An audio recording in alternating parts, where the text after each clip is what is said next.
بسم اللہ الرحمن الرحیم السلام علیکم ورحمۃ اللہ وبرکاتہ۔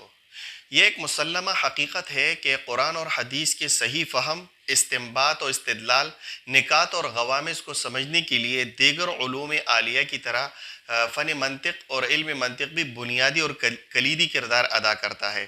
اس فن سے نابلد شخص ایک بہت بڑے علمی ذخیرہ سے محروم رہتا ہے، اور قرآن پاک کی کئی تفسیریں ایسی ہیں جیسے تفسیر کبیر، تفسیر کلام المنان، تفسیر قرطبی، البحر المحیط اور روح المعانی وغیرہ کئی ایسے تفاسیر ہیں جس میں اس فن کے اصطلاحات کا بکثرت استعمال ہوا ہے۔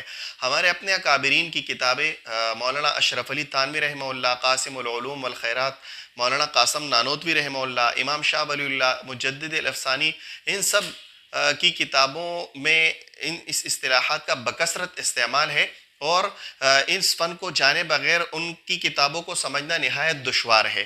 ویسے بھی الحاد پرستی اور عقلیت کا دور ہے، ہر بندہ چاہتا ہے کہ کوئی حکم اور مسئلہ میں حسی مثال سے، عقلی مثال سے میں سمجھوں، تو اس لیے خیال آیا کہ اس فن کی کتابوں میں سے کوئی کتاب آسان سے آسان انداز میں اور بہت زیادہ حسی مثالوں کے ساتھ آپ حضرات کے سامنے پیش کروں۔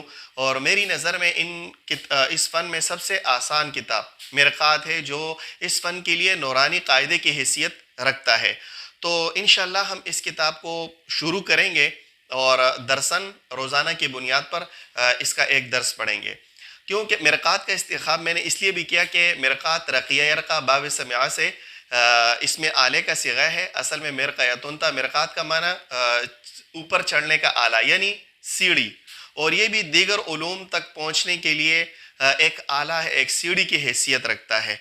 تو اللہ پاک ہمیں توفیق دے کہ اس کتاب کو بریت سے اختتام تک پہنچائے۔ چلو کتاب شروع کرتے ہیں۔ بسم اللہ الرحمن الرحیم، الحمد للہ الذی ابدع الافلاک والارضین والصلاة علی من کان نبیا وآدم بین الماء والطین وعلی آلہ واصحابہ اجمعین۔ سب سے پہلے میں اس کا ترجمہ کروں گا، چونکہ یہ خطبہ ہے، اس لیے اس میں سے کوئی اگر یہ ہم درسگاہ میں پڑھائیں یا مدارس میں جو پڑھایا جاتا ہے تو یہ کم از کم 2 سے 3 دن کا سبق ہے، لیکن ہماری خواہش ہے کہ ہم زیادہ سے زیادہ وقت اصل کتاب کو سمجھنے میں لگائیں اور جلد از جلد مین مقصود کتاب اور فن تک پہنچے۔ تو وبعد فهذه عدة فصول في علم الميزان لا بد من حفظها وضبطها لمن أراد أن يتذكر من أولي الأذهان وعلى الله التوكل وهو المستعان۔ اس کا ترجمہ میں الف لام کے کو مد نظر رکھتے ہوئے 2 ترجمے کروں گا۔ پہلی صورت میں الف لام جنسی، دوسری صورت میں الف لام استغراقی۔ اگر الف لام جنسی ہوگا تو ترجمہ بنے گا کہ جنس حمد ہر حامد سے ہر زمانے میں ثابت ہے، للہ خاص اللہ کے لیے۔ اور اگر الف لام استغراقی ہوگا تو ترجمہ بنے گا کہ حمد کے تمام افراد وہ اللہ کے لیے ثابت ہے۔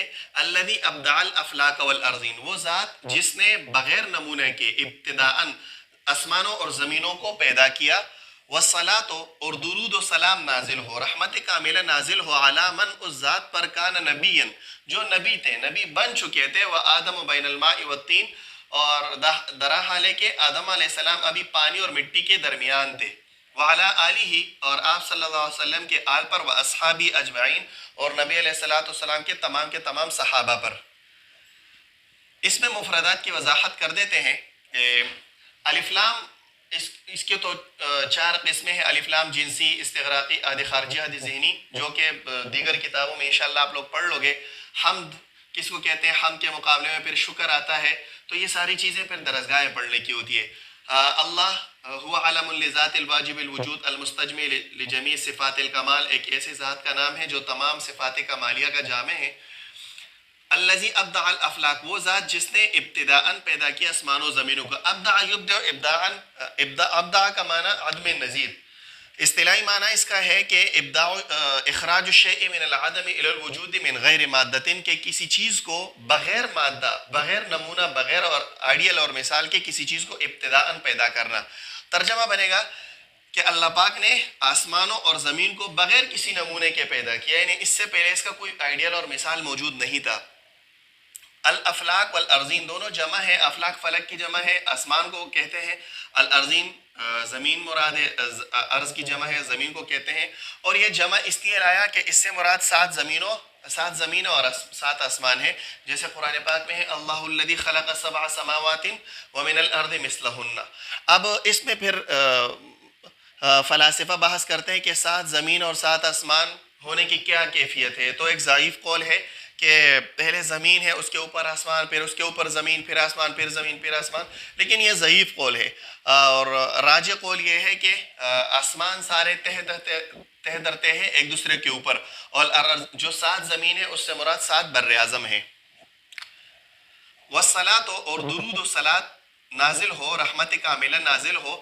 صلاۃ کا معنی دعا، اور نسبت کے اعتبار سے اس کا معنی بھی بدلتا ہے، یہ مشترک لفظی ہے۔ اگر اللہ کی طرف نسبت ہو تو رحمت کے معنی میں آتا ہے، اگر فرشتوں کی طرف ہو تو استغفار کے معنی میں آتا ہے، اگر بندوں کی طرف ہو تو طلب رحمت اور دعا کے معنی میں، اگر پرندے طیور کی طرف ہو تو تسبیح و تحلیل کے معنی میں آتا ہے۔ تو درود و سلام نازل ہو اس ذات پر جو نبی تھے، اس سے مراد پیغمبر پاک صلی اللہ علیہ وسلم ہے، کہ جو اس وقت بھی نبی تھے کہ جب آدم علیہ السلام پانی اور مٹی کے درمیان تھے۔ یہ اس سے تلمیح ہے، اشارہ ہے اس حدیث کی طرف جو پیغمبر پاک صلی اللہ علیہ وسلم نے فرمایا کہ کنتو نبیا و آدم بین الروح والجسد۔ اور اس بات پر اتفاق ہے کہ پیغمبر پاک صلی اللہ علیہ وسلم سب سے پہلے خاتم النبیین لکھ دیے گئے تھے لوح محفوظ میں، جبکہ اس وقت حضرت آدم علیہ السلام کا قلب مبارک بھی پیدا نہیں ہوا تھا، اور سب سے پہلے نبی علیہ السلام کی روح مبارک پیدا ہوئی اور لوح محفوظ میں خاتم النبیین لکھ دیے گئے تھے۔ نبی ہوا انسان بعثہ اللہ تعالی الی الخلق لتبلیغ احکامہ، یہ انسان ہوتا ہے نبی جو اللہ پاک اپنے بندوں کی طرف اپنے احکام کی تبلیغ کے لیے مبعوث فرماتے ہیں۔ وعلی آلہ، اور نبی علیہ السلام کے آل پر، آل بھی آپ کو اندازہ ہوگا، پتہ ہوگا کہ آل اصل میں اہلن تھا، اور خلاف القیاس حمزہ کو ہا کو حمزہ سے بدل گیا تو اہلن ہو گیا، پھر آمنہ کا قانون لگ گیا تو آل بن گیا۔ وَأَصْحَابِهِ اجمعین، اور نبی علیہ السلام کے تمام صحابہ پر۔ اجمعین اس لیے ہے کہ بعض لوگ کچھ صحابہ کو نہیں مانتے، تو مصنف نے ان پہ رد کیا کہ نبی علیہ السلام کے تمام صحابہ پر درود رحمت کاملہ نازل ہو۔ وَبَعْدُ، اے بعد الحمد والصلاۃ، حمد و صلاۃ کے بعد، فَهَذِهِ عِدَّةُ فُصُولٍ، یہ چند فصلیں ہیں، فی علم المیزان، علم منطق میں، لابد من حفظها و ضبطها، جس کا یاد کرنا اور ضبط کرنا بہت ضروری ہے اس شخص کے لیے، لمن اراد ان یتذکر من اولی الاذہان، کہ ذہین لوگوں میں سے جو اس کو یاد کرنا چاہے، ذہین لوگوں میں سے جو اس کو یاد کرنا چاہے تو اس اصول کو یاد کرنا اور ضبط کرنا اس کے لیے بہت ضروری ہے، اور اللہ تعالیٰ ہی پر بھروسہ ہے، اور وہی طلب مدد کے لائق ہے۔ دراصل اس پوری عبارت میں مصنف رحمہ اللہ نے صرف 2 باتیں ذکر کی ہے۔ پہلی بات خطبہ ذکر کیا جس میں اللہ کی تعریف کی ہے اور نبی علیہ السلام پر درود بھیجا ہے، اور دوسری بات اپنی کتاب کی اہمیت بیان کرتے ہوئے ذہین طالب علم کو اس کتاب کے فصلوں کو اور اس کتاب کو یاد کرنے کی ترغیب دی ہے۔ بس اس میں صرف یہ 2 باتیں ہیں، باقی صرف مفردات کی وضاحت ہے۔ وبعد، بعد آپ کو پتا ہے کہ اس میں 3 حالتیں ہیں، اعرابی حالت ہے۔ اگر اس کا مضاف الیہ مذکور ہو تو یہ معرب ہوگا، اور اگر اس کا مضاف الیہ محذوف ہو تو پھر 2 حال سے خالی نہیں، محذوف اگر نسیم منسیہ ہے پھر بھی معرب ہوگا، ان 2 صورتوں میں معرب ہوگا۔ اگر مضاف الیہ مذکور ہو یا محذوف نسیم منسیہ ہو تو معرب ہوگا، اور اس کا اعراب ما قبل عامل کے اعتبار سے ہوگا۔ اور اگر مضاف الیہ محذوف ہے اور منوی ہے، نیت میں باقی ہے، تو اس صورت میں یہ مبنی بس ضمہ ہوگا، تو یہ مبنی بر ضمہ ہے۔ وبعد، اور یہ اما کی جگہ استعمال ہوا ہے، کبھی کبھی ایسا ہوتا ہے کلام عرب میں کہ اما کی جگہ وہ بھی استعمال ہوتا ہے، یہ مذکور ہے، اپنی جگہ پہ یہ قاعدہ آ جائے گا انشاءاللہ۔ فَهَذِهِ عِدَّةُ فُصُولٍ، یہ چند فصلیں فی علم المیزان، علم منطق میں۔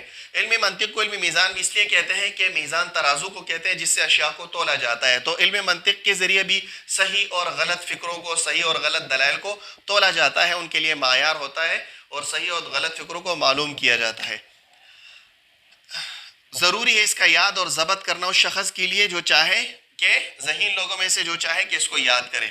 وعلی اللہ التوکل، اور اللہ تعالیٰ ہی پر توکل ہے، وہو المستعان، اور وہی طلب مدد کے لائق ہے، اور مدد اللہ پاک سے ہی مطلوب ہے۔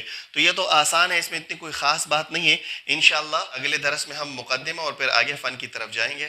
السلام علیکم۔